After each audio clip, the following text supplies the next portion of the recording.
Ficcionalidades y utopías, miradas desde la colonia.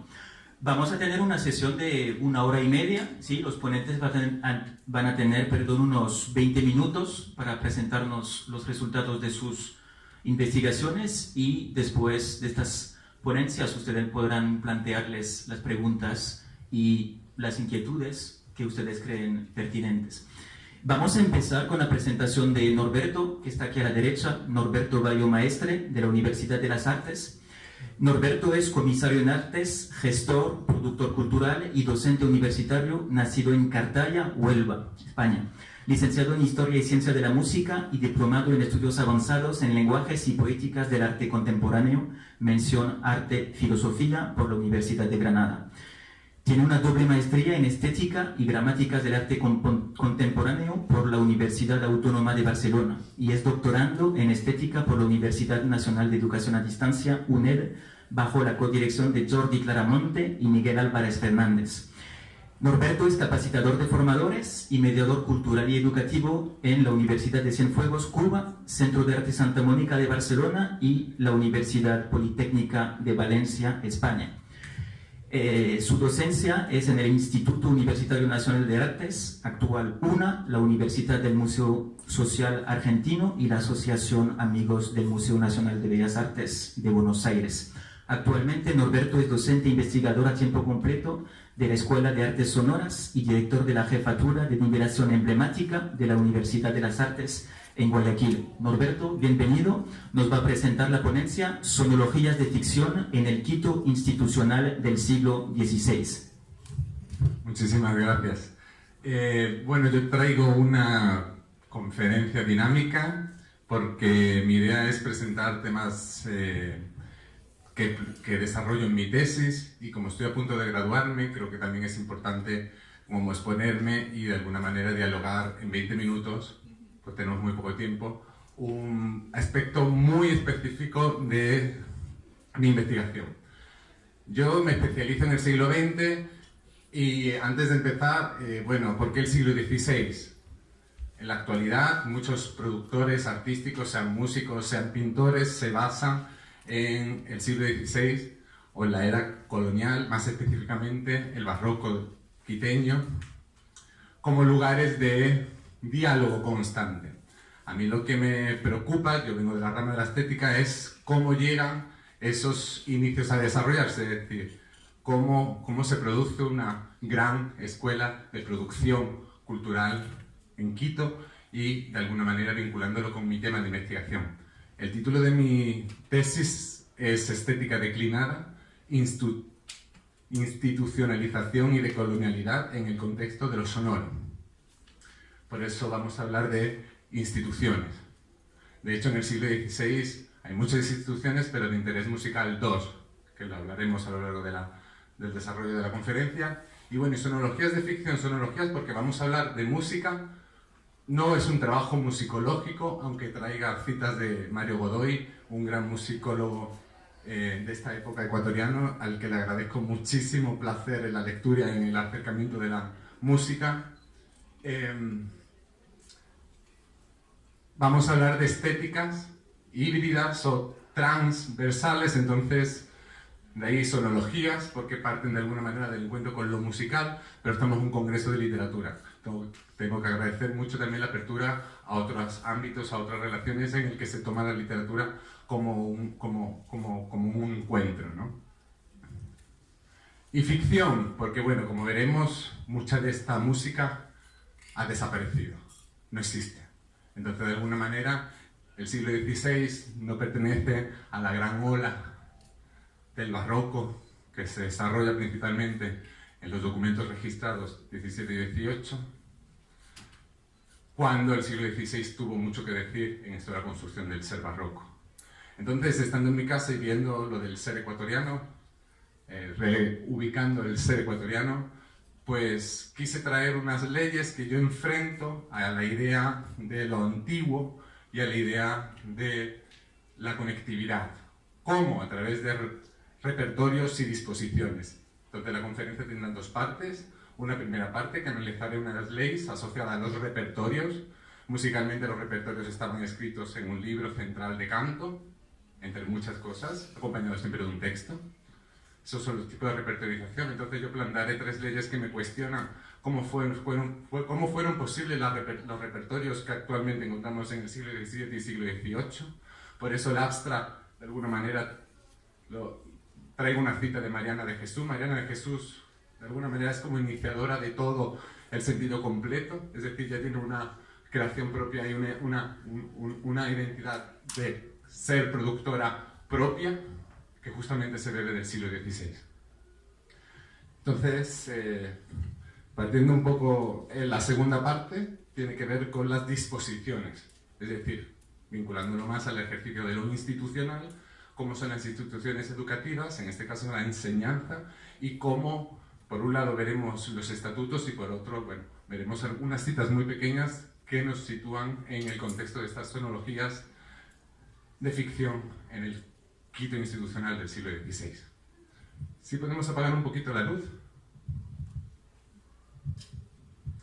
En el abstract que podemos encontrar en la web, de alguna manera son los temas que me interesan, las capillas musicales, barrocas y la sobredimensionalidad pedagógica que la carga misionera llevaba encima.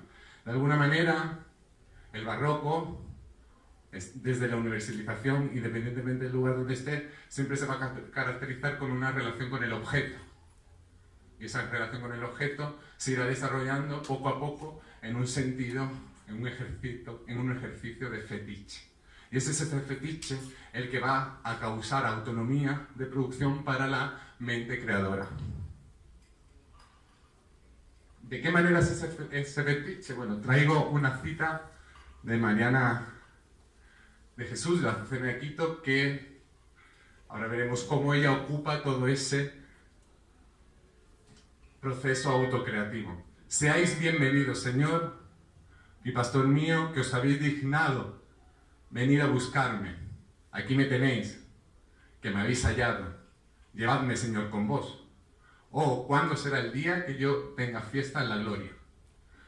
Supuestamente esta santa se cede al pueblo de Quito contra todo, incluso se hace objeto, ¿no? Bueno, esto, como os digo, es el inicio.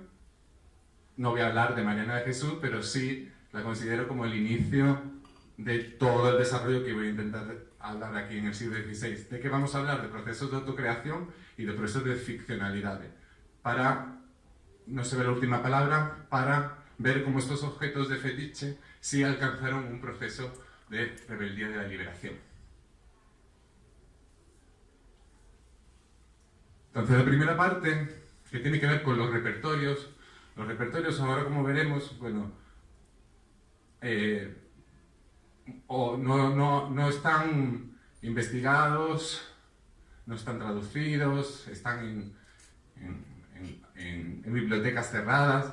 Entonces, el siglo XVI se aparece como una especie de modelo contingente, es decir, pudiera o no hubiera podido pasar en nuestra actualidad. ¿Por qué? Porque hoy en día tampoco están, ¿no?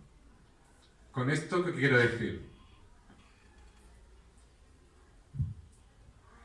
Lo contingente es lo repertorialmente impotente. Si yo me tengo que acercar a cómo sonaban las producciones musicales en el Quito del siglo XVI de la colonia, lo primero que me encuentro es a un gran compositor que estuvo más de 40 años vinculado a las capillas musicales componiendo música escrita, Diego Lobato, y no se conserva nada de él, o al menos a día de hoy. Esto es la tesis de Godoy. Tanto Godoy, pienso yo, como yo tenemos en nuestra parcelita escondida algo de que seguro que sí que existe. ¿Qué es lo que pasa? Que había un tipo de relación fetichista con el libro. No hablamos de... Imagínense, ¿no? Yo a los estudiantes les digo, imagínense que en 300 años se encuentran los libros, los apuntes con los que ustedes aprendéis, y ustedes aprendéis a componer a Bach, con Bach, parten de Bach, ¿no? Aquí, ¿de quién partían? Partían de toda una edad medieval que hace, de alguna manera, que cause mucho ruido y sobreespecificación. Es decir, hay una gran distancia de entender los repertorios, específicamente musicales, que encontramos, que no encontramos, por eso contingente, del siglo XVI. Lo contingente ocurre antes de lo que actualmente se conoce como el canon. Es decir, de alguna manera tenemos el barroco colonial como el canon, desarrollado en su gran mayoría por el siglo XVII y siglo XVIII, y el siglo XVI parece, o al menos musicalmente, que no sirvió. Claro que sí sirvió, pero sirvió como un precepto, es decir, como un antes de. Pensamos que cuando nosotros entramos en Quito y caminamos por la ciudad, que es una de las partes también de reconocer una ciudad, casi todos los conventos e iglesias se empezaron a construir en la década de los 70, de 1570, y todas las puertas que nos encantan de cantería de piedra, casi todas son del siglo XVII. Es decir, ¿cuál es el espíritu que había en la colonia, más en Quito, en el siglo XVI, cuando se conoce como una ciudad de vida alegre? Es decir, no se llegó de alguna manera a dominar esta vida en concupiscencia, ¿no? Entonces, volvemos a lo mismo. ¿Dónde están esos registros musicales? No podemos decir que la música no sea constructora de sentido y de contexto cuando es de las primeras que se llevan encima estos misioneros a la hora de la evangelización, a través del canto. Entonces tenemos un defecto de potencia en esta literatura. Las leyes que yo uso para desarrollar qué es lo que me encuentro, porque mi idea no es hacer un trabajo musicológico, sino estético, yo me encuentro unas ciertas leyes que se desarrolla uno de mis tutores, de mis directores de tesis, que de alguna manera dialogan con el repertorio. Estamos en esta primera parte del repertorio. Primero, la ley de compleción. La compleción es el estar completo. Estas obras se sienten completas. Completas con texto y completas con música. Completan con tiempo, completan con función, completan con tema, todo. Deberían. Estamos hablando de los libros de música que se situaban en medio de un coro. Y la compleción sabemos que existen porque sabemos que existe el coro de más de 50 músicos, cantantes, porque ahí solo se sentaba la gente privilegiada y que supiera dar alguna funcionalidad a la institución. Y también tenemos el atril. Hay un atril que sujetaba ese atril. ¿Dónde están los libros que sujetaban ese inicial atril? Que estaba justo el papel de la composición en las instituciones religiosas, en las capillas musicales. Ahora lo vamos a seguir cerrando. La segunda, la ley de acotación o la lex parsimoniae, ¿no? Esta relación, estamos en una fundación franciscana. La relación de la parsimonia viene de Guillermo de Ockham, esta cosa de hagamos lo más fácil, lo difícil lo hagamos fácil, es la única manera de hacerlo. Entonces realmente, claro que había música y de una manera fácil, que es compositiva, sabiendo unas leyes de composición y sabiendo de alguna manera cuáles son las composiciones, cuáles son, digamos, Godoy, todo lo que ha transcrito, lo más antiguo es del tiempo de Mariana de Jesús, estaba en notación blanca. Se desarrolló en el siglo XVII la notación blanca aquí. En el siglo XVI estaba la notación cuadrada. Entonces también nos dificulta mucho acercarnos, ¿no? Y estaríamos en ese defecto de potencia. Sigue sin interesarnos porque aún así, si nos las encontramos, está en una notación muy antigua, demasiado antigua. Es decir, cuáles son los procesos que nos ayudan a componer. Entonces de ahí obviamente que encontramos un impacto en las instituciones económicas, sociales, políticas y religiosas. Citando a Godoy, la música, la enseñanza musical, la composición y difusión en la época colonial estaban al servicio y bajo control de la religión católica. Los frailes y monjes impusieron en Latinoamérica los patrones estéticos vigentes en Europa. Los templos, monasterios y conventos fueron los principales centros donde se desarrolla la actividad musical. Sobre el control ideológico y extracción de excedente, bueno, todos sabemos el sistema de encomienda que impuso esta corona española, ¿no? Bueno, afortunadamente, para los músicos estaban permitidos tenían ciertas licencias de no ser tan religiosos y le permitían ser parte de la institución y más aún no pagar la encomienda. A la mujer, de alguna manera, también se mostraba habilidades y entrando en el convento, pues ahí como que se pagaba su dote. Pero tenía que mostrar habilidades también, ¿no? También una cierta relación. Entonces, obviamente que encontramos doctrinas, básicamente basadas en los principios del fe católico, pero lo que más nos interesa en el impacto de las instituciones es las capillas musicales y las capellanías. Es decir, las capillas musicales como el centro de producción musical específico y las capellanías eran el lugar de abastecimiento de esas capillas musicales. Cuando hablamos de capillas musicales, bueno, para acercarnos al barroco de finales del siglo XVI, bueno, el barroco es una palabra medio rara, ¿vale? Pero pensemos que las capillas musicales, la relación de la conquista viene en relación con la Catedral de Sevilla y la Catedral de Granada. Ellos incluían los seises. Los seises eran 4 niños con voz lírica, que después resulta que fueron los capones. En Quito hubo capones en el siglo XVI. Esto es consecuencia de la institucionalidad. Es decir, hubo castrados en Quito. ¿Dónde está la música que se componía para estos castrados? La segunda parte de la clase, de la conferencia, esta cosa de dar clase todo el tiempo, la segunda parte de la ponencia, para ir ya cerrando, no me voy a interesar tanto en los repertorios, pero sí en las disposiciones musicales, como hemos ido también casi esbozando, para que estas cosas, estos efectos, estos acontecimientos sonoros se produjeran. Para eso, bueno, una disposición tiende a ser suave y inánida, y con inanidad, es decir, que reste de alguna manera una...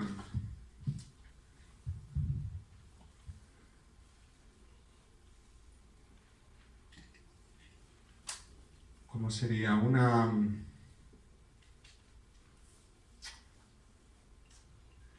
Algo vivo que ya no tenemos, que es lo inane. Algo que es posible, pero que no es necesario, es decir, pudiera o no pudiera hacerse efectivo. Entonces, las disposiciones, de alguna manera, son capas, encuentros, relaciones. Dice aquí, es parecido al estéril, pero no llega a ser sin importancia, ¿no? Nuestros esfuerzos por hacernos los creativos. Entonces, ¿cómo era el lugar de la producción como disposición? Es decir, ¿cuál era la red de estas instituciones para que estos repertorios se pudieran producir, ¿no? De ahí yo vinculo otras leyes, la ley de expansión inmoderada, por ejemplo, que es aquella que tiende a multiplicarse tanto que le sea posible. Entonces, obviamente, en la colonia del siglo XVI al siglo XVII cada vez vamos a encontrar más conventos, más capillas, más necesidades de sonorizar. Por ejemplo, Godoy registra en el centro religioso de Ibarra unos 193 tipos de celebración asociada al año litúrgico de 365 días. En La Habana, los cantos registrados del siglo XVI eran 389, muchos más que de los días del año. ¿Dónde están? ¿Dónde están? Entonces aquí, ya para ir cerrando, para cerrar, traigo dos citas, una que pertenece a los estatutos y reglamentos del Colegio San Andrés, el primer colegio de enseñanzas de la ciudad de Quito como tal, y es muy interesante dentro de esta lógica de la institucionalización y de la disposición que no lo repertorio, que decía, dice, los estatutos de fundación que todos los indios de estas partes tienen y han tenido mucha reverencia, sus huacas, sus ritos, ceremonias, y para que, viendo cómo el oficio divino se celebra con tanta música y solemnidad, les sean más aficionados y tengan más reverencia el culto divino. Por esta causa, en el dicho colegio se enseña lo sobredicho. Es decir, en los mismos es necesario meter en los estatutos la necesidad de decir lo que se ha dicho. Y más aún, unos casi 50 años después de esos estatutos, el testamento de la Madre Mariana de Jesús de Torres y Berriochoa, que es la profesora, la maestra de música, o así, es medio complicado hacer esta divulgación, pero bueno, esa es una de las conclusiones que saca Mario Godoy. Sí, fue una de las maestras de Mariana de Jesús. Entonces, ¿cuáles son las condiciones de esta liberación de rebeldía? Pues dice el testamento, una parte, es muy largo, deben saber de todo lo que se refiere a su condición, ya que sería imposible pensar en monjas ociosas, ignorantes e incapaces de desempeñarse debidamente en las labores propias de su sexo, como son costuras, bordados, hilados en hilo, lienzo y lanzas, pintura, laza, pinturas, etc. Que no falten, que no exista el egoísmo para enseñar a todas de todo, y así de generación en generación. Que no falten las monjas al culto divino en lo que se refiere al canto y la música, y que jamás desempeñen estos menesteres los llamados maestros de capilla, porque son ajenos a las intimidades divinas. Para ello, dejo algunos libros de música religiosa enviados de España por miembros de la Real Familia, emparentados con las fundadoras.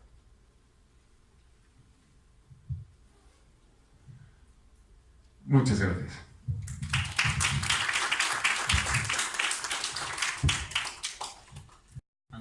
Andrés Landazuri. Andrés es licenciado en Comunicación y Literatura por la Pontificia Universidad Católica del Ecuador y magíster en Filología Hispánica por el Consejo Superior de Investigaciones Científicas de Madrid, España. Ha publicado los libros La fractura realista, Lenguaje y realidad en el relato Le Horda de Guido Maupassant, El legado Sangurima, la obra literaria de José de la Cuadra, Quito 2011, y Espejo, el ilustrado, igualmente publicado en Quito en el año 2011. Además, Andrés ha publicado el poemario El final de los días en Buenos Aires en el año 2014. Actualmente es candidato a doctor en literatura latinoamericana por la Universidad Andina Simón Bolívar. Andrés nos va a presentar la ponencia Teatralidades políticas en el seno de la organización colonial La Loa por don Juan Nieto Polo de Águila, 1747. Buenos días. Contextualizando un poco, esto tiene que ver con un trabajo de investigación en el que he venido trabajando ya un par de años, que es sobre las representaciones dramáticas en la Real Audiencia de Quito, para el cual he logrado trazar ya un corpus de textos que estoy trabajando. Este es uno de ellos. Esta es una loa de mediados del siglo XVIII. Como bien ha dicho Norberto, la principal dificultad es justamente acceder a los textos en el periodo colonial. Entonces yo lo que voy a hacer en esta ocasión es una aproximación a este texto específico dentro de un corpus mayor, que es la única loa de este tipo que llegó a publicarse en el siglo XVIII, ¿no? Lo que voy a leer es un pedazo, digamos, del recorrido que hago por la loa. No la voy a leer entera porque no da el tiempo, pero espero que sea suficiente para dar un poco el contexto de mi lectura. Entonces, el texto que analizaremos a continuación consta en un folleto de 15 páginas impreso en Madrid en 1747 con el título de Loa que representó el Colegio Mayor y Seminario de San Luis de la ciudad de Quito, celebrando la elección de obispo de Santa Marta, hecha en el doctor don Juan Nieto Polo del Águila, natural de Popayán, colegial mayor que fue de dicho colegio y hoy obispo dignísimo de la Santa Iglesia de Quito. Ese es el título completo. Bajo el título aparece registrada la autoría de la siguiente manera. Su autor, el DDJCDCDQ. Iniciales que ninguno de los estudiosos que han comentado el texto ha podido descifrar. No obstante, el contenido de la loa da indicios suficientes para sostener que el autor debió haber sido un colegial jesuita del propio San Luis. La pieza es una loa bastante tradicional en términos de forma, argumento y estructura.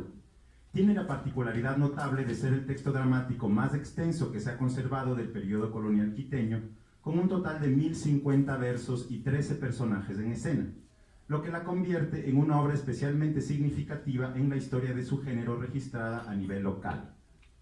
Participan en el diálogo 10 personajes alegóricos, a saber, el cielo, la tierra, la idea de los planetas, el oriente, la luz, el occidente, la perla, el oro, el laurel y una ovejilla, junto a quienes están la música, por lo demás habitual en este tipo de composiciones, y 2 colegiales del San Luis, uno de los cuales lleva el nombre de Juancho. Arranca la acción cuando el colegial sin nombre se encuentra con este Juancho, que en realidad es el espectro de un antiguo bedel del seminario jesuita, que ha vuelto desde el limbo para participar en los festejos por Polo del Águila. Poco después aparecen los otros personajes y se forman en escena.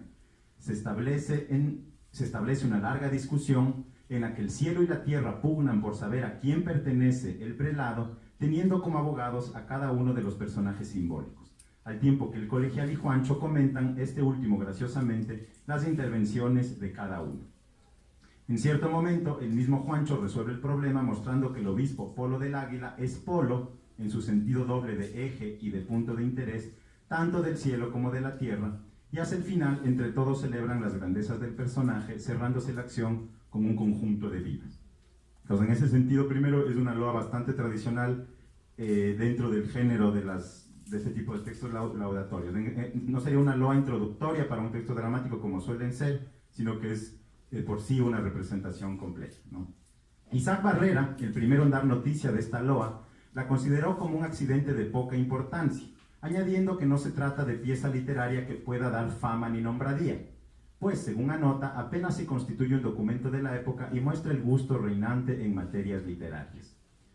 Sin atrevernos a contradecir del todo lo que plantea el crítico tabaleño en su momento, lo que planteaba en su momento, a nosotros nos parece una obra relevante precisamente por aquello que él establecía como su límite.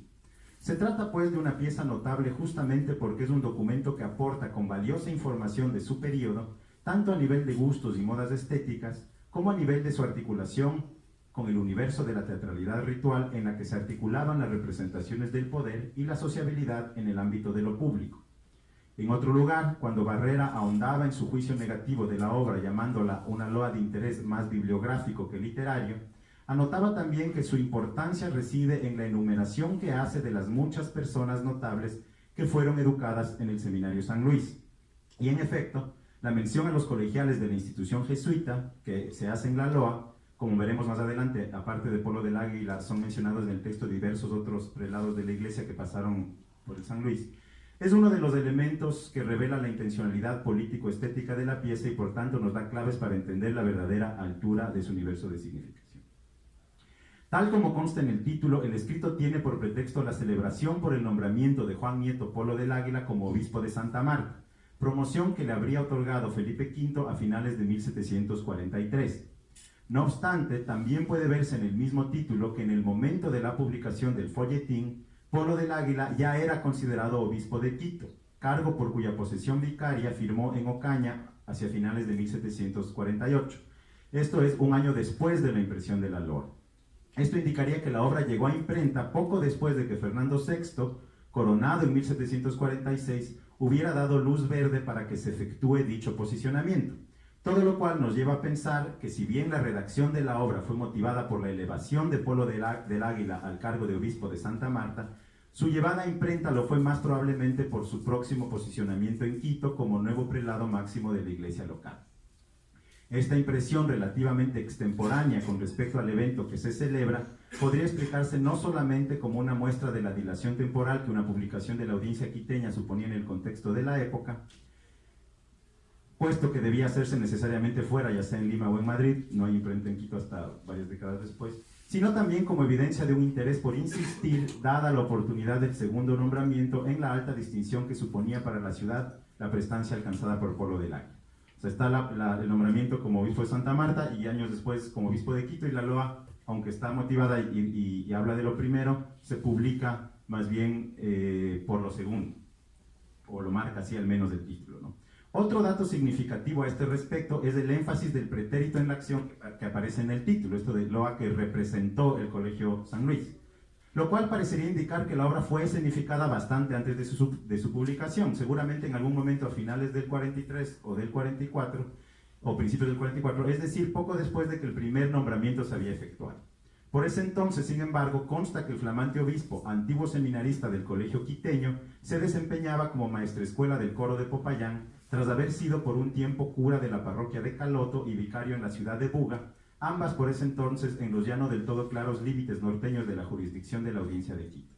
Aunque bien podría pensarse, por lo menos a nivel de conjetura, en una segunda representación hecha a finales del 49, cuando Polo del Águila finalmente llega a Quito para posicionarse como obispo, lo singular del caso es que resulta muy probable que la loa haya sido originalmente puesta en escena sin la presencia del homenajeado en la ciudad. Todo parecería indicar que él no estuvo en la ciudad cuando se representó la primera vez la loa, lo cual plantea ya una primera pregunta, entonces, ¿para qué la loa? ¿No? Estos dos datos que se desprenden del análisis del título, tanto la ausencia de Polo del Águila en la representación original de la obra, como los casi 5 años que median entre el nombramiento como obispo de Santa Marta, que sería el momento de la escritura de la loa, y su traslado al sillón episcopal de Quito, que sería el momento de la publicación de la loa, dan indicios para colegir la posible intencionalidad primaria del texto, la cual consistiría en una exaltación del propio seminario antes que del personaje particular en sí mismo. Esto viene a corroborarse, como veremos, por el contenido argumental de la escena, que insiste a momentos con afán desmedido en una alabanza a las virtudes y glorias de la institución, a la par o incluso por encima de la adulación del prelado. El pseudo-anonimato de la publicación bien podría esconder, por lo tanto, una cierta cautela ante la coyuntura. Por un lado, se aseguraba y se reiteraba el festejo del poder figurado en el obispo a causa de la inminente llegada, pero a la vez se resguardaba la identidad del autor ante posibles reacciones no del todo condescendientes con la intención del fondo. O sea, yo estoy planteando que la loa está más bien escrita para celebrar el San Luis, ¿no? Y a través de San Luis para celebrar en una postura, ya vamos a ver, más política, la ciudad de Quito, pero resguardada bajo la tradición de la loa, que era alabar a la autoridad con la elección del obispo, ¿no? Cabe fijarse para todo esto en el origen de la figura homenajeada. Juan Nieto Polo del Águila había nacido en Popayán en 1703, en el seno de una familia que remontaba su abolengo a los primeros conquistadores ibéricos de la zona y que constaba entre los fundadores de la ciudad. Era pues un representante distinguido de la élite criolla. ¿Acaso es esto, y no su dignidad eclesiástica como tal, la que hacía de Polo del Águila un personaje público digno de una loa celebratoria de las dimensiones de la que nos ocupa? Piénsese además que es la única loa de este tipo de la que se conoce que haya llegado a imprenta, siendo esto, por sus dificultades económicas, humanas y técnicas, un acontecimiento muy excepcional en el periodo.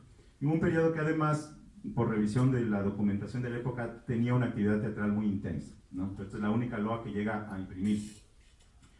Recordemos que la publicación de la loa a Polo del Águila sucede durante un momento a menudo descrito en términos históricos como de intensificación de la pugna entre la pujante clase social de los criollos y su contraparte articulada en torno a los propiamente españoles, o chapetones, que es el término despectivo que se utiliza. Precisamente uno de los signos en la época, uno de los signos de esta creciente tensión y del desplazamiento del poder hacia el sector criollo de las clases dominantes fue la presencia de criollos en la presidencia de la audiencia, así como en el sillón episcopal, ¿no? Nos parece significativo, pues, que la existencia y publicación de esta loa celebratoria, tan enfática y desmesurada, como veremos más adelante, esté ligada a la investidura del primer obispo en la historia de la diócesis de Quito que haya nacido en el territorio de la propia audiencia. Es cierto que el payanés Polo del Águila reemplazaba a otro obispo criollo, el limeño Andrés Paredes Polanco y Armendáriz, que estuvo en funciones entre el 34 y el 45. pero ningún obispo hasta la fecha había nacido dentro de la jurisdicción territorial de la audiencia. Antes de Paredes Polanco y Armendáriz, que es este obispo limeño, solamente 2 americanos habían ocupado el solio catedralicio en Quito, pero lo habían hecho en una época en la que los criollos no representaban todavía una fuerza significativa en la pugna por el poder local. Hablamos de los 10 años de principios del siglo anterior, en que habían ocupado el puesto el limeño Salvador de la Ribera entre 1605 y 1613 y el santafereño Fernando Arias de Ugarte entre el 13 y el 15 del siglo XVII, ¿no? Ninguno de ellos en todo caso era quiteño como Polo del Águila. Algo similar sucedía por lo demás en el gobierno de la Real Audiencia, siendo por entonces presidente también por primera vez un natural de la región, Fernando Félix Sánchez de Orellana, que estuvo en servicio entre el 45 y el 53, siglo XVIII, noble latacungueño que tras una presidencia interina del español Manuel Rubio de Arévalo había sucedido al limeño José de Araujo y Río, presidente entre 1733 y 1743. No había habido ningún presidente de Quito nacido en América antes de ellos, ni lo hubo tampoco después, hasta que el cargo quedó obsoleto tras las guerras de independencia. Entonces esto me parece muy significativo para entender por qué se publica esta loa y por qué tanta insistencia con Polo del Águila, ¿no? Me parece que está enmarcado en la pugna de la élite criolla, ¿no? Como podemos corregir a partir de estos datos, la coyuntura de cambio de mando de los años 40 del siglo XVIII estaba marcada no solamente por la sucesión real entre Felipe V y su hijo Fernando VI, sino que abarcaba un tejido de nuevas relaciones en las que el peso de lo local, especialmente en regiones periféricas del Imperio Español, como lo entonces era Quito, se mostraba cada vez más gravitante. La construcción de la loa ha de verse no solamente como un ejercicio habitual de alabanza y sostenimiento del poder representado en la figura del obispo, sino también como un alegato a favor de la prestancia que la intelectualidad criolla local le atribuía a los miembros de su clase, alegato que se hacía a través de la exaltación institucional del San Luis y su importancia en la formación de la élite local. Eso explica que la segunda investidura de Polo del Águila haya sido la excusa detonante para la publicación del texto. Es notable en este sentido, además, que casi todos los personajes históricos que aparecen mencionados en la loa pertenecen justamente a la élite criolla.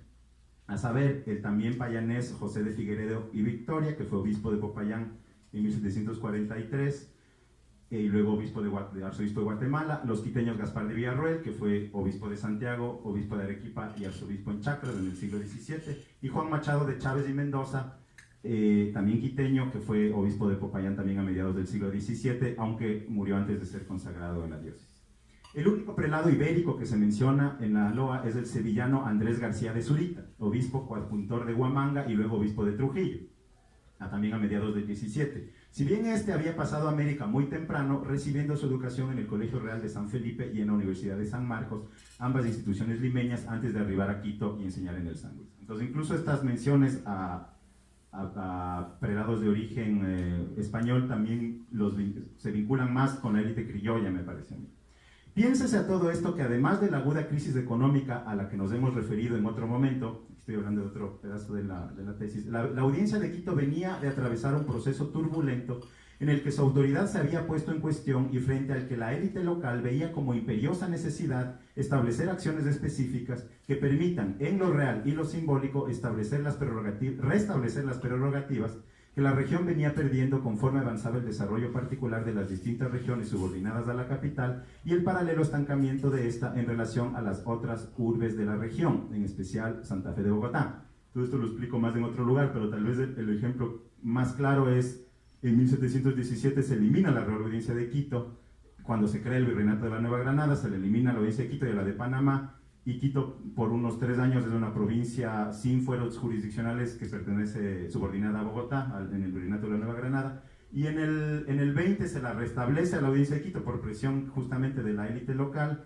y se desaparece luego el Virreinato de la Nueva Granada y finalmente se establece en el 39. Pero lo que quiero decir es que hay un momento cercano en fechas en el que la autoridad de Quito está pues cuestionada y en general el siglo marca un deterioro de esa autoridad, ¿no? Entonces es un momento en el que la élite local está muy interesada en restablecer sus prerrogativas, ¿no? El gesto reivindicatorio y localista que encierra la publicación de la loa Juan Nieto Polo del Águila se enmarca en el ámbito de un discurso estratégico con el que la élite quiteña buscaba posicionarse a la luz de unas pretensiones políticas dentro del seno de la organización colonial. Como habíamos anticipado, a nivel formal y argumental, la loa se muestra dentro del esquema tradicional del periodo.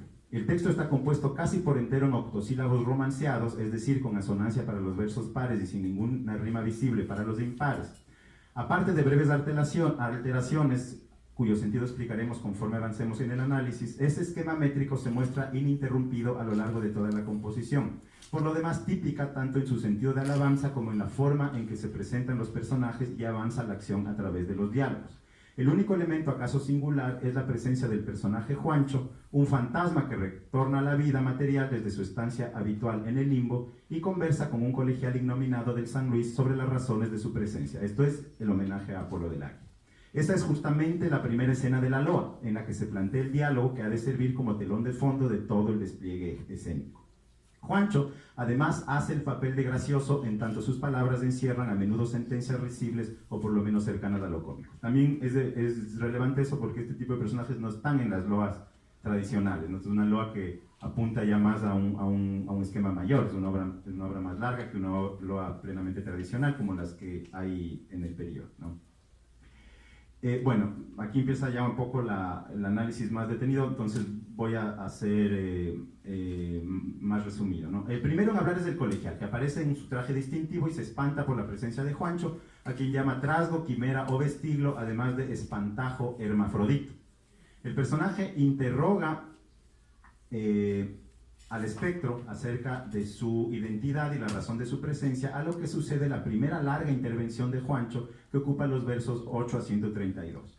Desde este momento es evidente el interés primordial por enaltecer la distinción del San Luis, en tanto el parlamento de Juancho se concentra en hacer ver que el motivo de su retorno del limbo tiene que ver no solamente con el reciente nombramiento del obispo Polo, sino también y sobre todo por la alegría y la expectativa que le ha causado la creciente gloria del San Luis, que con este prelado ya suma un quinto obispo a su lista de antiguos alumnos, que son los que mencioné hace un momento.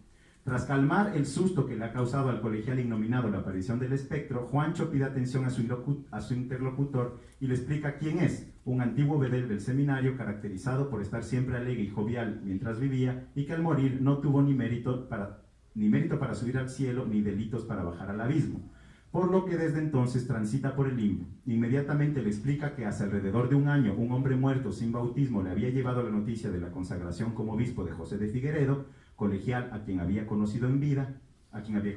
La alegría que le aportara la noticia habíase duplicado con otra que le aportara un chiquillo sobre la consagración de Polo del Águila, a quien también habría conocido en vida. Lleno de entusiasmo, Juancho afirma haber conseguido licencia de 4 diablos benignos para volver a la vida y celebrar las glorias que el colegio en poco tiempo dignamente ha conseguido. Sigue a esto un elogio de Figueredo por su capacidad intelectual como estudiante, cuando había demostrado pericia para desenredar sofismas y descifrar enigmas. De Polo del Águila también se hace un primer elogio mencionando su ingenio divino y sus progresos excesivos en las ciencias, a la vez que se lo llama de linda presencia y hermosa majestad y demás. Bueno, me queda poco tiempo, entonces digamos, en el análisis de la loa ya me detengo mucho más largamente revisando cada una de las escenas y demás, pero trato de poner en relevancia la exaltación. O sea, siempre hay un desplazamiento, aunque la mayor parte de la loa es una exaltación de las virtudes de Juan Nieto como obispo y demás, pero siempre hay un desplazamiento que tiende a sacar al obispo del centro de la acción celebratoria para trasladarla al San Luis y para trasladarla a la ciudad de Quito.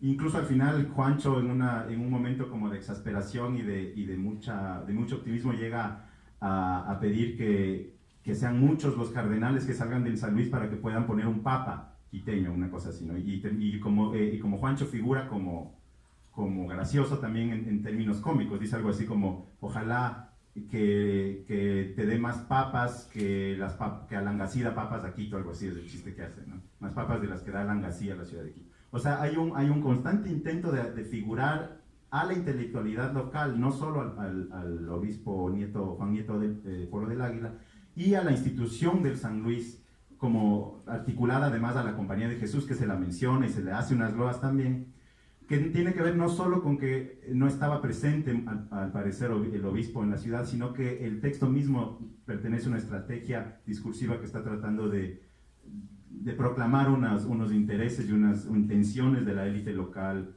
en la coyuntura del momento. Entonces eso lo vuelve un texto más interesante que la mera loa celebratoria, porque tiene un carácter muy localista y hay una intencionalidad política detrás de ese asunto, ¿no? Entonces, además de ser la loa más extensa que queda del periodo colonial, tiene esta posibilidad de lectura que la vuelve mucho más interesante.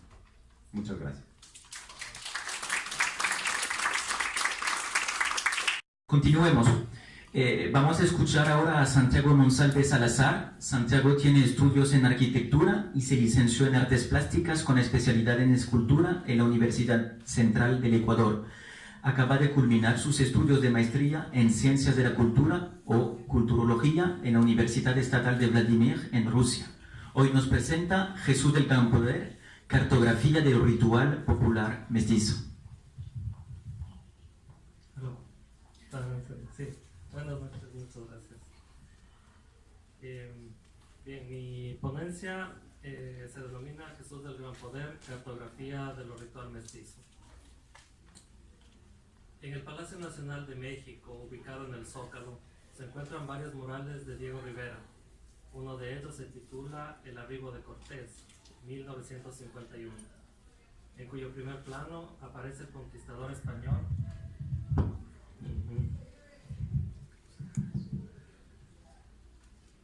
Aparece el...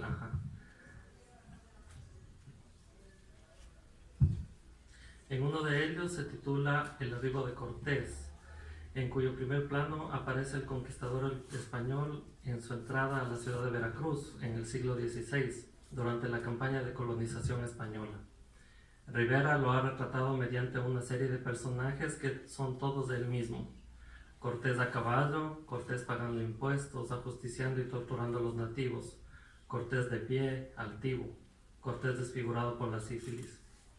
En una de estas representaciones acompaña al conquistador una mujer indígena a quien no se le ve el rostro. Se trata de la Malinche, con certeza personaje fundamental de la historia mexicana, traductora y amante del conquistador. Es representada por Rivera como un niño que lleva cargado a espaldas. Este, de piel morena y ojos azules, es el único personaje representado en el mural que mira hacia afuera de la escena, directamente al espectador. Además de impactante, esta mirada es reveladora. En ese niño nos mira y mira de frente el primer mestizo latinoamericano. Su semblante, sin embargo, no ha sido representado ni con el ímpetu cruel del colonizador, ni con el gesto doliente del individuo, del indio esclavizado. Se trata más bien de una actitud que parece puesta en el futuro, en lo que ese niño, heredero de un encuentro violento, será. Es un gesto en proyección hacia su destino. El mestizaje se inscribe entonces dentro del futuro, de esa afuera, hacia el que esta mirada se dirige y que parecería que continúa preguntándose: ¿quién soy yo? ¿Qué significa ser mestizo? Para mi presentación el día de hoy quisiera aclarar que esto proviene de un trabajo más extenso titulado El mundo mestizo a través del prisma artístico-cultural, el caso de América Latina, que pretende reflexionar sobre el mestizo a través de algunas de sus prácticas culturales más emblemáticas. Con el propósito de articular algunas de estas reflexiones sobre el mestizaje de Latinoamérica, para la presentación me referiré especialmente a la procesión, específicamente a la procesión religiosa Jesús del Gran Poder, como un momento y escenario de gran riqueza semiótica a través de la cual se manifiesta el mestizaje ecuatoriano. Pero antes, este estudio se enmarca en los aspectos humanos de la cultura, es decir, en todo aquello que concierne al sujeto que hace cultura, y que aquí llamaremos sujeto cultural.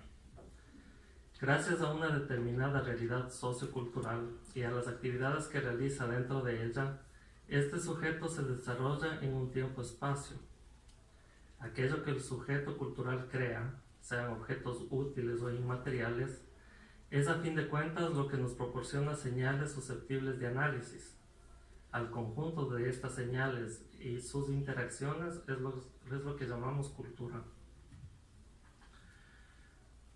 En el quehacer diario de un hombre, como sujeto cultural, pervive su ser mestizo. y en él actúa. Incluso la lectura del genoma humano, en una mirada que quisiera ser lo más precisamente científica, parecería demostrar la inmensa diversidad de etnias que atesoran nuestra sangre, como lo sugeriría José María Arguedas al referirse a su pueblo como uno de sangre de todas las sangres. Lo ancestral en lo mestizo. Lo ancestral es la raíz fundamental, la expresión cultural de todas las civilizaciones. No podemos negar que en el mestizaje latinoamericano el vínculo con lo ancestral se escribe en un pasado traumático. Para el mestizo, declararse heredero de la sangre española conquistadora supone reclamar parentesco con la crueldad e injusticia de ese periodo. Hacer lo contrario parecería sumarse a la opresión y discriminación del pueblo indígena.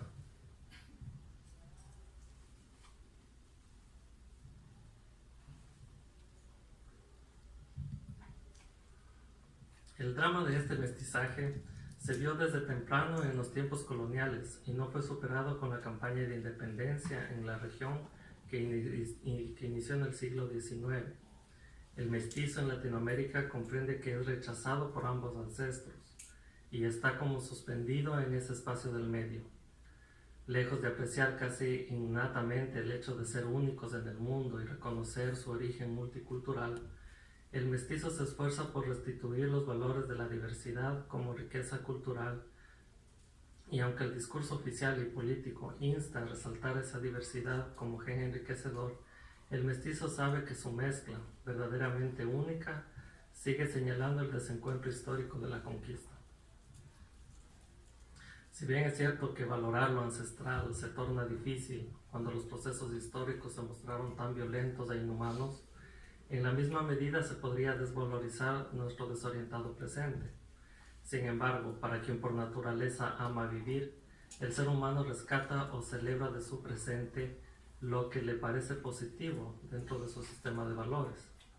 De igual manera, del pasado habría que tomar entonces todas las características de aquella época, y no solamente las violentas, e interpretar los hechos de bienestar y prosperidad como guías del porvenir, y no solo acarrear por siglos la amargura de la guerra. La respuesta que dieron tempranamente las repúblicas latinoamericanas fue la de un nacionalismo consolidado en el sistema feudal, que fue tan opresor o quizá más que el de la colonia.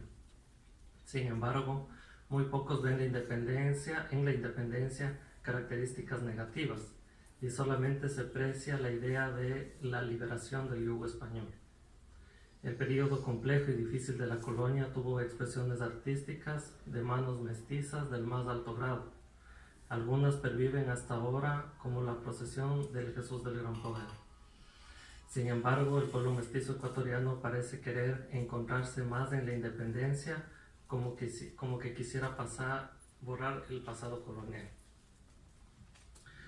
No habría que olvidar entonces que las aspiraciones humanas que quieren llegar muy alto tienen siempre un pie en el pasado, como quien toma impulso antes de un salto, apoyándose en lo firme que es la experiencia, en la historia y en la memoria individual y colectiva, pero a la vez sin perder de vista el horizonte al que se dirige.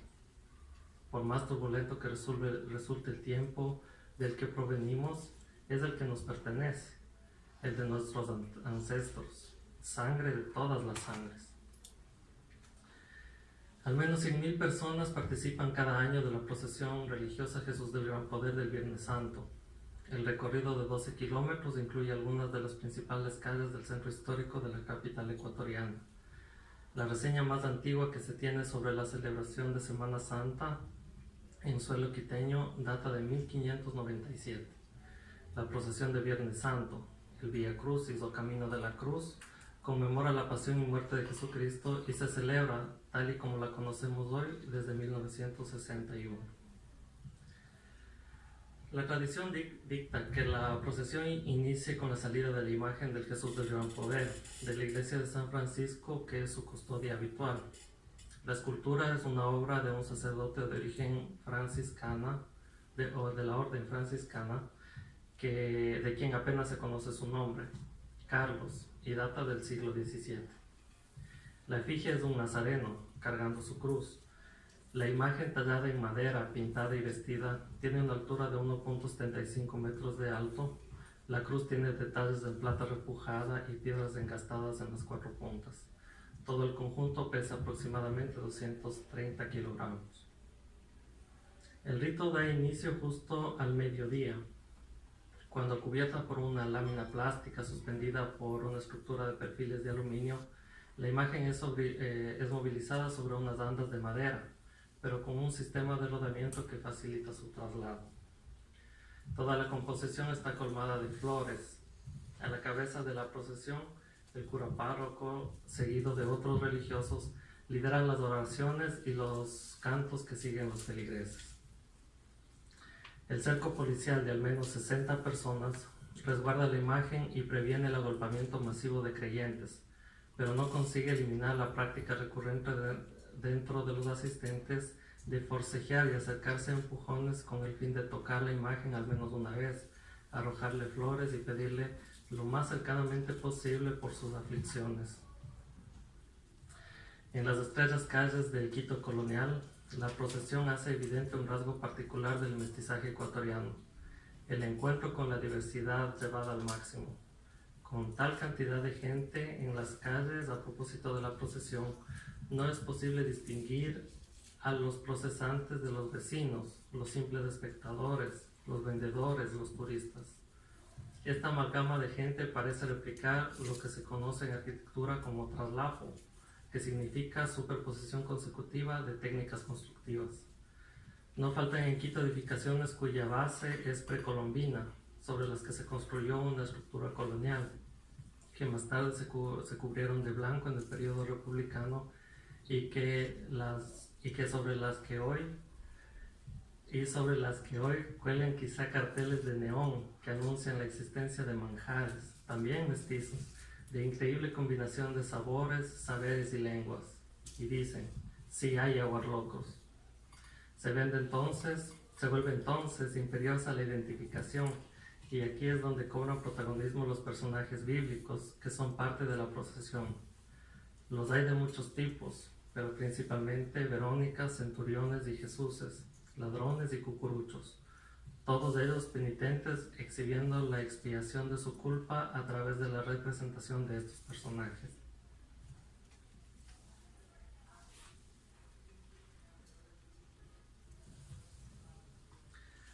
La culpa es clave aquí para entender el mestizaje y la incomodidad o quizá inquietud que el mestizo experimenta.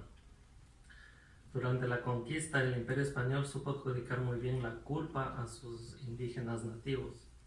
Es así que la desnudez, por ejemplo, que es muy común y casi forzosa en territorios tropicales de altas temperaturas, fue visto como obra del demonio.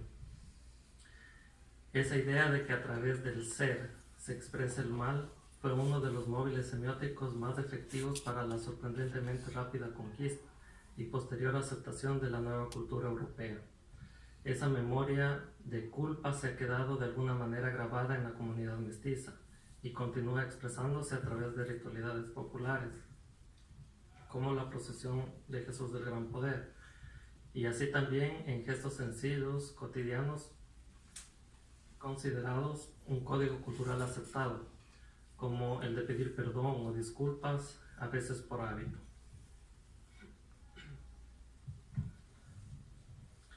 Ahora bien, no olvidemos la teatralidad, que es elemento esencial de esta procesión, así como el del mestizaje. A diferencia de rituales similares a propósito de la Semana Santa en otros países como México, por ejemplo, la relevancia que se da a la puesta en escena del dolor es muy evidente en el caso de la procesión de Jesús del Gran Poder. En ella, la autoflagelación no llega generalmente a excesos, sino que se usa pintura para representar la sangre, las coronas de espinas han sido convenientemente ubicadas para no lastimar al contacto con la frente, las cadenas y alambres han sido acomodados de manera específica también. E incluso el mecanismo para llevar las andas de la imagen han sido adaptadas a un sistema de rodamiento que facilita su traslado. Todo esto con el fin de que los procesantes puedan hacer el largo recorrido de la representación del dolor, mas no en la experimentación real del dolor. El mestizo se ha servido de esta capacidad de representación para mirar el mundo desde distintos ángulos y negociar su pertenencia a distintos grupos como si se tratara precisamente de jugar un papel o poner en escena su ser mestizo. Así entonces, se es mestizo también por repetición de imágenes. Una y otra vez vemos la ciudad conquistada en las fachadas y calles en una superposición de épocas históricas en las que se evidencia el traslapo sucesivo de técnicas constructivas y sus materiales. Los procesos de evolución morfológica de Quito, en este caso, se reafirman en el diario transitar como ejercicio de la realidad histórica del mestizo. Estas experiencias del pasado, de exploraciones y conquistas, fundaciones, rebeliones y elecciones, vienen a ser ladrillos vistos de nuestra cultura. La huella del mestizaje de piedra a cemento, asfalto o tierra, de épocas también traslapadas, es visible en la imagen de Jesús del Gran Poder, cuya composición devela la mezcla y es memoria de su preservación a través de los siglos. En la madera originaria de la región, cuyo tratamiento fue explorado por sus primeros habitantes, la talla de la imagen es colonial. Los ropajes provienen de nuevas aplicaciones textiles. La protección de la escultura es de aluminio y vidrio, plástico. Las flores naturales han sido reemplazadas por flores plásticas, etc. Entre las prácticas coloniales que perviven en el imaginario del mestizo ecuatoriano, especialmente de aquel que vive todavía en la ciudad colonial, la existencia y práctica multitudinaria de la procesión de Jesús del Gran Poder es la confirmación de cuán enraizada se encuentra todavía en la sociedad y cómo sigue manifestándose como escenario de lo mestizo y patrimonio de los ecuatorianos.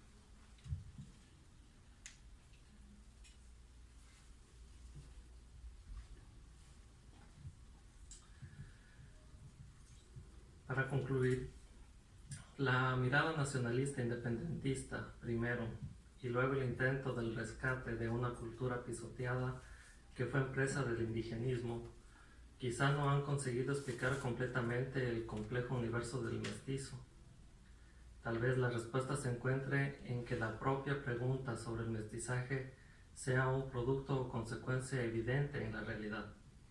Como habitantes de un mismo espacio, los mestizos compartimos consciente o inconscientemente códigos culturales que ya hablan de la representación que tenemos de nosotros mismos. Nuestra inquietud por responder a la pregunta sobre la identidad nacional, por ejemplo, se torna incómoda cuando no somos capaces de reconocernos en esa diversidad que se destaca como patrimonio en el discurso oficial. Estas reflexiones nos conducen a pensar que es precisamente en esa imposibilidad de distinción, en esa mezcla, en esa inquietud, tanto como en la incomodidad de no pertenecer del todo a uno u otro grupo, de no sabernos enteramente usurpadores o usurpados.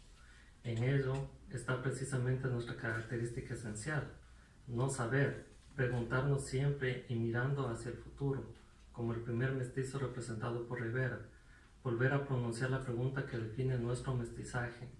¿Quién soy yo? No existe otra forma de comunicación sino a través de nuestra cultura.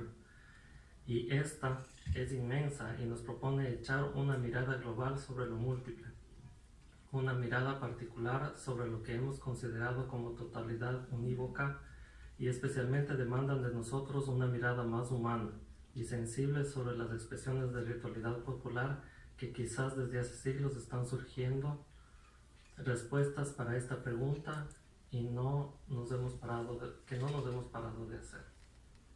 Muchas gracias. Ponente David Kanga Corozo. David es estudiante egresado y en proceso de titulación en la carrera de lengua inglesa de la Universidad Católica Santiago de Guayaquil. Es además miembro del Club de Historia del Archivo Histórico del Guayas. David nos va a presentar la ponencia El Ecuador del siglo XIX, retratado por miradas foráneas.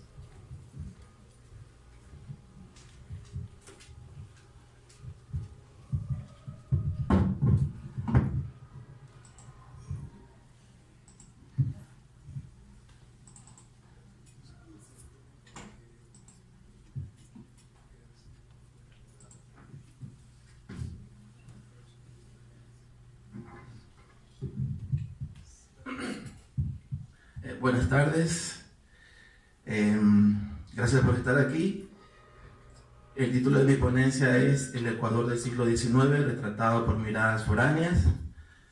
Y aquí recopilo textos e imágenes dejados por cronistas extranjeros que visitaron el Ecuador en algún punto del siglo XIX. Esta ponencia, más que dar respuestas, trata de suscitar preguntas, es decir, que la audiencia y los panelistas con todos estos testimonios se pregunten en qué hemos cambiado y cómo ha incidido la colonia en lo que somos en la actualidad. Antecedentes históricos. Voy a hacerla con presentaciones porque para mí las imágenes son muy importantes para transmitir este mensaje. Antecedentes históricos. El Ecuador registra un pasado plagado de revueltas, revoluciones y transformaciones que convirtieron a la fragilidad institucional, la inestabilidad política y la injusticia social en sus sellos característicos.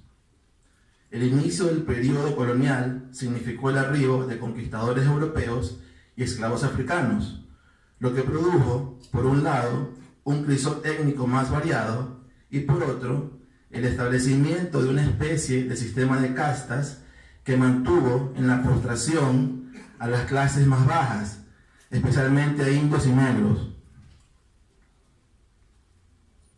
Esta imagen primera es la reproducción de un anuncio en el periódico El Colombiano de Guayaquil en 1833, donde dos anuncios, uno era la venta de esclavos y el otro era el anuncio de 2 esclavos fugados. Aquí podemos ver que un esclavo costaba 250 pesos.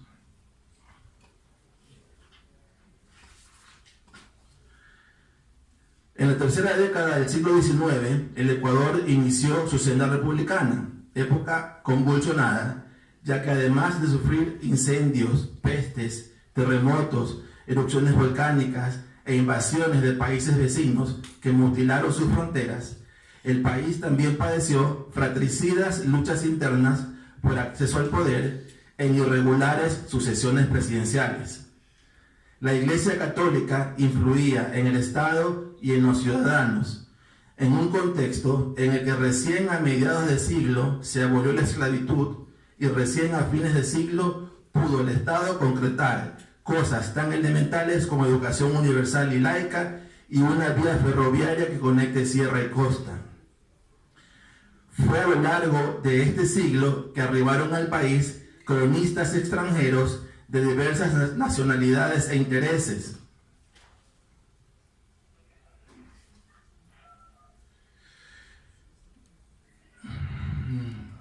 Unos eran científicos naturalistas, otros aventureros trotamundos, otros paisajistas, otros diplomáticos, etc. Y serán con sus miradas foráneas con las que intentaremos retratar al Ecuador del siglo XIX. Rasgos generales de la sociedad ecuatoriana. Theodore Wolff resaltó de los ecuatorianos su amabilidad, hospitalidad y docilidad, pero también su inconsistencia, debilidad e incapacidad para cumplir los acuerdos. Rasgos corroborados por cronistas como José María Lisboa. Cito: mientras más avancé en mi viaje, más me convencí de la docilidad y sumisión del pueblo del Ecuador. Durante mi trayecto, ni un solo individuo dejó de quitarse el sombrero y saludarme. Cierro cita. En cuanto al incumplimiento, anotaría Edward Whymper. Cito: el inversionista debe tomar en consideración el desconocimiento de los acuerdos y el incumplimiento de los contratos, tan común en los ecuatorianos. Cierro cita. Y sobre la impuntualidad, resaltaría el mismo autor. Cito: mientras que para muchos la puntualidad es una virtud, los ecuatorianos parecen considerarla un vicio pernicioso. Cierro cita. Otro rasgo resaltado por ellos fue la animosidad entre habitantes de diferentes regiones. Y al respecto afirmaría Miguel María Lisboa, cito: Hay mucha rivalidad entre la sociedad de Guayaquil y la de Quito. Sobre lo mismo afirmaría Hasebrek: los habitantes de la costa odian y desprecian a los serranos, a quienes acusan de falsedad, tacañería y falta de limpieza. Otros celos provinciales existen entre diferentes partes del interior. Los habitantes de Cuenca, por ejemplo, son apodados y ridiculizados muy libremente en Quito. Cierro cita. Aquí un paréntesis. Estamos hablando de relatos que abarcan la segunda mitad del siglo XIX, de 1850 a finales de ese siglo, en ese periodo. No les he puesto las fechas específicas para no cansarlos. Rasgos particulares, región interandina. Lo tortuoso de la travesía entre Guayaquil y Quito era lo que más sorprendía a los visitantes extranjeros, ya que el viaje podía tomar de 2 a 3 semanas. De la temporada del año en que éste se realizara, dependía de factores como la cantidad de tramos que debían hacerse o a lomo de luma o a lomo de mula o en canoa, y el número de paradas necesarias. Este testimonio sobre los criollos coincide en parte con el dado por Hasebrek. Cito: en Quito, las personas de color dudoso rara vez son recibidas en la alta sociedad. Los miembros de estas nobles familias no se casan con aquellos que consideran inferiores y los rebajaría al nivel de un indio o de un cholo. Cierro cita. En cuanto a las criollas quiteñas, diría Hasebrek, cito: sería injusto decir que las mujeres de Quito carecen de talentos naturales. Por el contrario, poseen mucho sentido común e ingenio. Sus réplicas son rápidas y llenas de buen humor, pero su educación ha sido tristemente descuidada. Tiene una apariencia mucho más saludable que las de las calurosas regiones cercanas a Guayaquil. Los niños, especialmente, con sus mejillas rojas y sus grandes ojos saltones, son muy bonitos. Tampoco faltan chicas y mujeres hermosas, aunque se las encuentre principalmente entre las clases más opulentas. Cierro cita. En cambio, sobre las mujeres de Ibarra, anotaría Hasebrek, cito: las mujeres de Ibarra no son hermosas, y las que lo son, emigran a Quito tan pronto como pueden, ya que para los habitantes del interior, Quito es el gran centro de atracción. Cierro cita. En cuanto a los mestizos o cholos, anotaría Hasebrek, son los que más se destacan por emprendimiento e inteligencia práctica, y en sus manos están los oficios y la mayor parte del comercio minorista. Son sastres, carpinteros, zapateros, herreros, mecánicos y pequeños tenderos. No son tan feos como la gran mayoría de los indios. Por el contrario, entre las mujeres encontramos muchas hermosas facciones y ojos bonitos. Cierro cita. Un testimonio similar aportaría James Orton, quien de los cholos diría, cito: aunque son el producto de la unión entre indígenas y blancos, es la herencia indígena la que predomina en su fisonomía. Superan largamente a sus antepasados en emprendimiento e inteligencia. Son los soldados, los artesanos y los comerciantes que mantienen los únicos signos de vitalidad en Quito. Cierro cita. En cuanto a las cholas, resalta el personaje conocido como las bolsiconas, descritas así por Hasebrek. Que bueno, paréntesis. Menciono mucho a Hasebrek porque él fue un agregado diplomático de Estados Unidos en Ecuador. Escribió un libro que se llama 4 años entre hispanoamericanos, donde él se dedica a explorar el Ecuador con la intención de descifrarnos. O sea, es quien más aporta sobre nosotros, y diría Theodore Wolff que es el libro más objetivo escrito sobre nosotros. Continúo. Sobre las bolsiconas. Las cholas se dividen entre las de vestido y las de centro, también llamadas bolsiconas.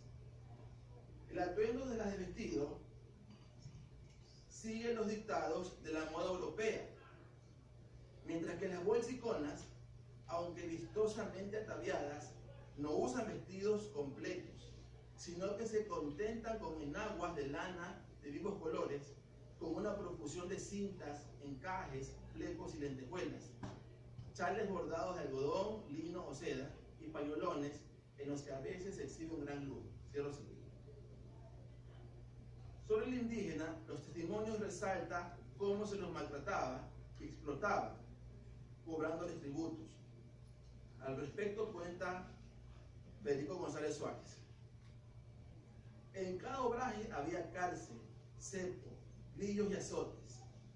Los indios eran maltratados con crueldad. De su jornal se sacaba la tasa del tributo y la pensión sinodal del cura. El indio se costeaba su alimento y su vestido, y muchas veces se le descontaban de su miserable jornal hasta las medicinas que se le vendían muy caras, cuando el exceso de trabajo lo postraba con alguna enfermedad. Trabajaba amarrado al torno, encadenado al telar, veía el indio levantarse el sol y oscurecerse el día, sin que le fuera lícito extender sus miembros entumecidos para recobrar el vigor, agotado en la monotonía de faenas interminables. La condición de estos infelices era peor que la de los mismos negros esclavos. Aquí va a ser un capítulo pequeño. Él es Fernando de Aquilema y su esposa Manuela León. El indio es casi que unánimemente por todos los cronistas descrito como cobarde, como débil, como vago. Pero de Aquilema inició una rebelión en 1872 porque en una parte de Riobamba que se llamaba Lito, el diezmero era tan brutal la subyugación que hubo un diezmo en la población. Entonces la gente se levantó y mató al diezmero que cobraba el diezmo. Eso lo incitó él.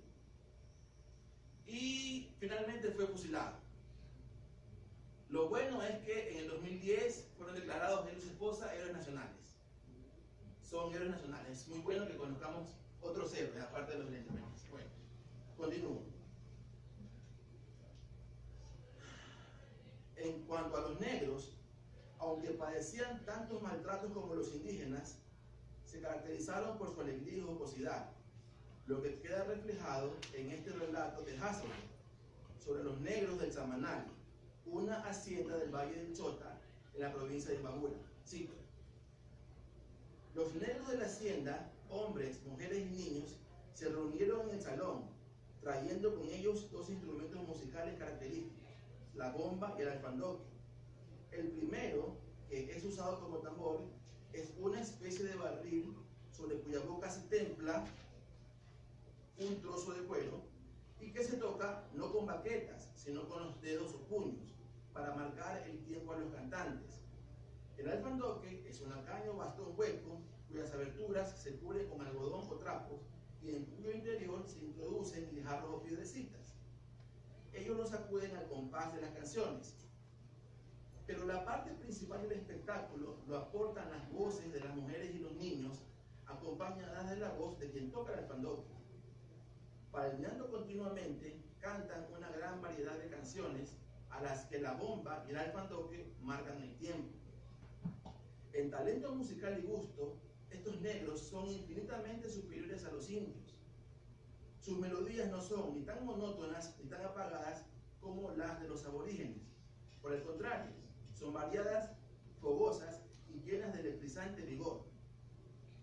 Su danza no es el paso lento y medido de los indios, sino que se caracteriza por ese movimiento salvaje y elegante, con extravagante gesticulación, propia de los africanos. Bailan varias danzas, algunas de las cuales son irresistiblemente cómicas. En este sentido, son de un genio inventivo superior al de los blancos y los cholos, que no pasan de la lenta y monótona danza llamada alza que te han visto. Cierro cita. Regiones particulares, región litoral o costa. Bueno, voy a adelantar aquí un pedacito sobre... Cuando hablamos de la costa, lo que más predomina son descripciones de la belleza de la guayaquileña. Es un común denominador que se encuentra en casi todos los visitantes. Vamos a ir a ese último relato.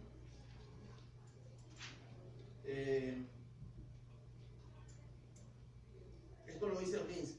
Está hablando de las frutas, de la riqueza de las frutas y habla de las mujeres. Y ya que hablo de cosas exquisitas, llego sin transición a las mujeres de Guayaquil.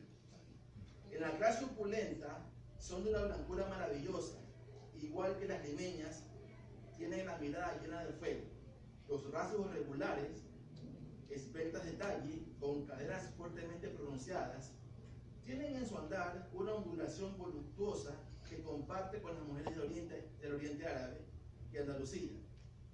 Sabias para hacer valer las magnificencias de su rica naturaleza, se complacen en dejar flotar sobre sus hombros las trenzas negras de su volante cabello. Bueno, fue muy duro compilar tanta información en esto, me dio mucha pena no poder compartir más, pero básicamente les di un reflejo de cómo nos ven, cómo nos vieron esos extranjeros. Aquí hemos especulado mucho en teoría sobre cómo somos, y yo quiero aportar en ese debate trayendo testimonios de cómo nos vieron otros. Bueno, básicamente eso. Gracias.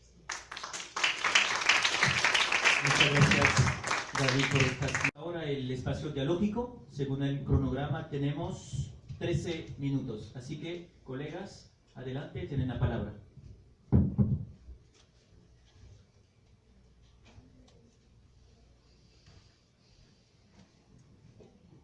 ¿Alguien?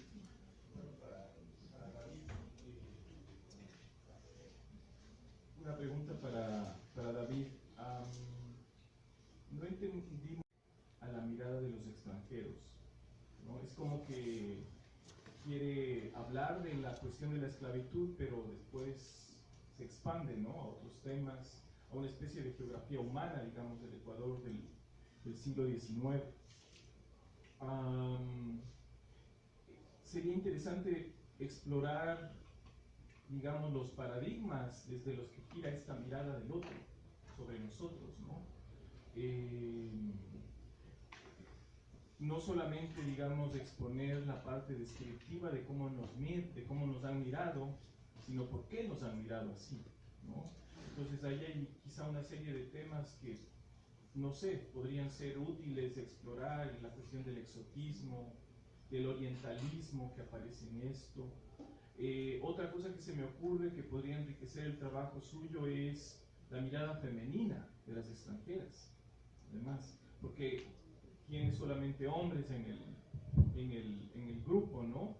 Y se me viene a la mente, por ejemplo, el caso de Emilia Serrano de Wilson, que visita al Ecuador en 1879 y tiene alrededor de 3 o 4 libros, me parece, dedicados al Ecuador, precisamente, ¿no? Uno de ellos dedicado a las mujeres de Quito y Guayaquil, América y sus mujeres. Entonces, también ese podría ser como un contraste, ¿no? Y luego está la selección, también habría que, no sé por qué son ellos los seleccionados y no otros, ¿no? Hay muchos viajeros científicos, por ejemplo, también, ¿no? Un tema interesante, pero, digamos, me quedan estas dudas en términos de cómo se ha seleccionado el material y cómo trabaja esta mirada del otro sobre nosotros, ¿no? Muy buena pregunta, gracias. Una corrección, no hubo solamente hombres. Mencioné varias veces a Aida Pfeiffer, que es mujer. Ya. Es interesante. Casi todos, no, corrijo. En general nos describen como muy amables. Los comentarios de Aida Pfeiffer son los más duros sobre nosotros. Yo no quiero entrar en un ámbito de decir que porque es mujer piensa de una manera, pero yo sí me atrevería a decir que como mujer es más observadora de los detalles. Ella habla mucho de la limpieza, critica mucho la suciedad, la vagancia de la mujer. Es muy dura y cuenta 2 episodios que me hubiera gustado incluirlos, pero en 20 minutos es tan restringido el tiempo. Pues, por supuesto, coincido. Se puede enriquecer mucho más. ¿Por qué escogí estos? Porque encontré comunes denominadores, o sea, un solo testimonio es un testimonio, pero si dos fuentes heterogéneas coinciden en una versión homogénea, hay algo ahí. Entonces yo escogí los testimonios que eran de alguna forma corroborados. Inclusive hay cosas que dice un autor que la imagen lo pinta, lo graba otro autor. Por ejemplo, el burrito con pantalones. ¿Llegué a esa parte? No. Oh, no. Hay los burros en Guayaquil, como en Quito, había problemas de distribución de agua.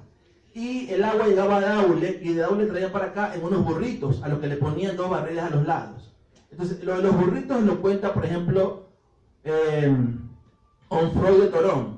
Pero la imagen del burrito la aporta Charles Wiener. Entonces, hay cosas que son corroboradas. ¿Por qué escogí estos? Porque sus testimonios, que son subjetivos, están corroborados por otros. ¿Por qué no hay más? Porque el tiempo también es muy restringido. Gracias. ¿Más preguntas? Quisiera hacerle una pregunta a Andrés sobre el texto del que nos habló. Me gustaría preguntarte, Andrés, más bien sobre las formas del lenguaje. Digamos, es un castellano del siglo XVIII. Por ahí decías que hacían alusión a las papas de Alangasí. Entonces me gustaría que comentaras este castellano, cómo lo ves, cuán respetuoso del castellano peninsular, etcétera. A ver, en términos generales es más bien una persistencia del lenguaje barroquizante que viene del 16, ¿no? Encuentras mucha construcción por antítesis, encuentras bastante alteración de la sintaxis, encuentras a menudo una referenciación cultista. O sea, en general yo lo calificaría más bien como una clara persistencia del lenguaje barroquizante del 17, ¿no?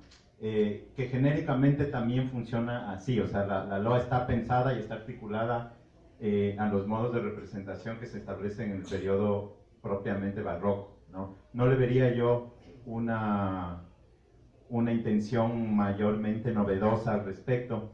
Tiene algunas cosas como esto de las papas de Alangasí, pero yo no le veo ahí mayormente rupturista. Además es sumamente esquemática, es un romance. Y hay una parte en la que comienzan a hacer unos juegos con otra métrica, que es básicamente para animar un poco el asunto, porque básicamente toda la estructura de la obra son todos los personajes simbólicos haciendo, al principio defendiendo si Polo es Polo del cielo o es Polo de la tierra, ¿no? Es un poco el juego con la relación entre Polo nombre y Polo sustantivo, ¿no? Y entonces pelea el cielo y la tierra para ver de quién es Polo el obispo. Y entonces los personajes, unos están del lado del cielo, otros están del lado de la tierra, y pelean, y a la larga estos dos colegiales, con Juancho, que es como el gracioso, resuelve que a la larga Polo es de los dos y todos felices, ¿no? Pero eso se resuelve más bien rápidamente, hacia antes de las 2/3 partes de la LOA ya está resuelto el conflicto, y todo lo demás es más bien un ejercicio de repetición también barroquizante de las LOAs hacia el obispo, que, como te digo, siempre se desplazan a la ciudad y al colegio. Entonces, en ese juego de repetición hay todos unos mecanismos para hacer estas loas, aparecen a veces otros usos métricos, pero me parece que más bien son pensados como para darle una cierta animación o una cierta frescura y aparece la música, se vuelve también más importante como personaje. Entonces yo lo vería por ahí. Y en general, tal vez habría que hacer una mirada más detenida, pero yo no le vería como una clara evolución, sino más bien en términos de lenguaje, una loa muy tradicional y que sigue en la línea de lo que había ya, ¿no? Es un poco mi impresión, sí.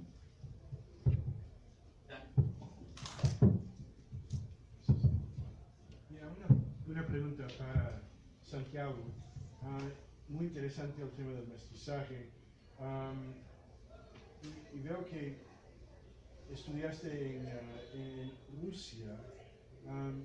¿Cómo ven allí en Rusia el tema de mestizaje? ¿Es algo distinto o qué es lo que aporta esa perspectiva? Bueno, en Rusia, digamos que para la comunidad académica para la que hice esta investigación, tiene muy claro que su genotipo ruso es ya un mestizaje completo, ¿no? Culturalmente, étnicamente, ellos manejan una cultura mestiza. En el momento en el que yo planteo el mestizaje latinoamericano con ejemplos de la artística y la ritualidad popular en Latinoamérica y en este caso del Jesús del Gran Poder del Ecuador, se les abre un poco el horizonte a entender que ese mestizaje no es, tampoco es único, sino que es mundial. O sea, la comunidad académica entiende que es mestiza y ahora sabe que también todo está mestizado. Un poco saliéndonos fuera de la comunidad académica, para los que escucharon mi posición sobre el mestizaje, fue abrir un nuevo horizonte, en cambio. Fue darles la oportunidad de entender de que el mestizaje no es una limitante, más bien es un abanico en donde se pueden elegir nuevos temas de investigación. Entonces, el resultado fue muy bien aceptado por la comunidad rusa y son nuevos horizontes tanto para mí, que fue investigar sobre lo que yo soy, y para ellos también ver nuevos horizontes, ¿no? Bien, una última pregunta, 2 minutos. Muy cortita, que escucha también para Norberto, que no ha contestado ninguna, y me ha parecido muy curioso eso de que había niños castrados en coros en Quito. O sea, ¿cómo era eso y quién lo dictaba? ¿Ha sido sistemático? Bueno, primero por moda, pero bueno, fue por sistema de composición. Cuando se inventó de alguna manera el cantus firmus y las doble, triple, y empezaron a construir voces por encima. Llegaba un momento en que la voz del hombre no era posible. Entonces sí había y tampoco las mujeres podían sentarse en el lugar de la catedral, en el coro, para cantar. Prohibido. Entonces hay una lógica perversa en todo el barroco, pero de moda, que son los castratis, ¿no? Hay un gran castrati, el Farinelli, que se le ha hecho una película, y bueno, esa película está basada en unos documentos históricos en el que transitó no solo Italia, sino que estuvo también en la corte de Madrid, ¿no? Y incluso las crónicas de Madrid cuentan cómo este gran músico llega, se le da los aposentos, se le da a todas las mujeres que quiera, y todo esto del derroche, ¿no? Barroco. Todo eso viene de una lógica de meter a los niños en las instituciones, y la primera organización que se le mete a los niños son los seises, que justamente con voces blancas, que sean los niños quien ejecuten las voces superiores en composición. Como llega un punto en que es importante para la corona tener su capilla completa, lo último que se concluye es con los capones, y justamente por esa necesidad de que el niño crece. Y antes de que mude la voz, porque los hombres mudan naturalmente la voz una octava, castran para poder seguir interpretando el repertorio religioso compuesto tan agudo. Entonces, obvio que, bueno, los documentos y Mario Godoy sí que defienden que al haber seises hubo capones, pero justamente es una sonología de ficción. En Europa sí lo había, aquí yo creo que también, lo que pasa es que no hay nada, digamos, no hay indicación de una persona que sea capón, famosa tampoco. Sí existirían porque existieron los seises, y ahí sí que consta que existieron los niños, y es una tradición también de Sevilla.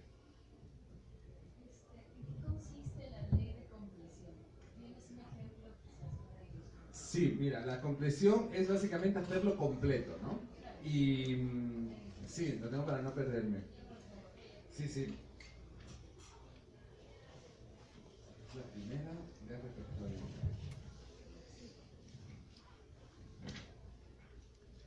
Pues mira, justamente, sí, nosotros necesitamos que el libro, el facistol, el canticorum, los motetes, todo lo que se llegue a componer, para ser completo necesitan desde el contexto tener varios objetos que demuestren su posibilidad de repertorio. Por ejemplo, el atril.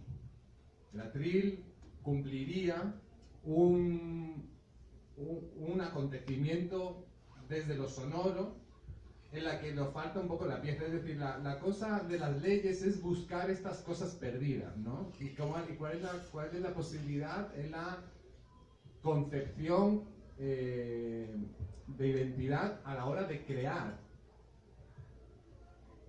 Otro, por ejemplo, son el coro. El coro real en el espacio de la iglesia de San Francisco de Quito tiene ángeles, a veces 2, a veces 4 alas, y también alegorías de los pecados abajo, ¿no? En forma de asentado. Eso era muy común también. Todo eso nos dicen, bueno, si había 50, que al menos había 50 músicos. Entonces esas cosas son las que de alguna manera van completando lo que nos falta. Por eso corresponde una ley de complejidad. Gracias a todos por sus preguntas que nos permitieron esclarecer determinados aspectos de las ponencias. Gracias a ustedes por sus trabajos. Les invitamos a quedarse a la presentación del libro de Alicia Ortega, Fuga hacia adentro, la novela ecuatoriana en el siglo XX, que será aquí mismo en el auditorio en unos 10 minutos. Gracias a todos. Buenas tardes.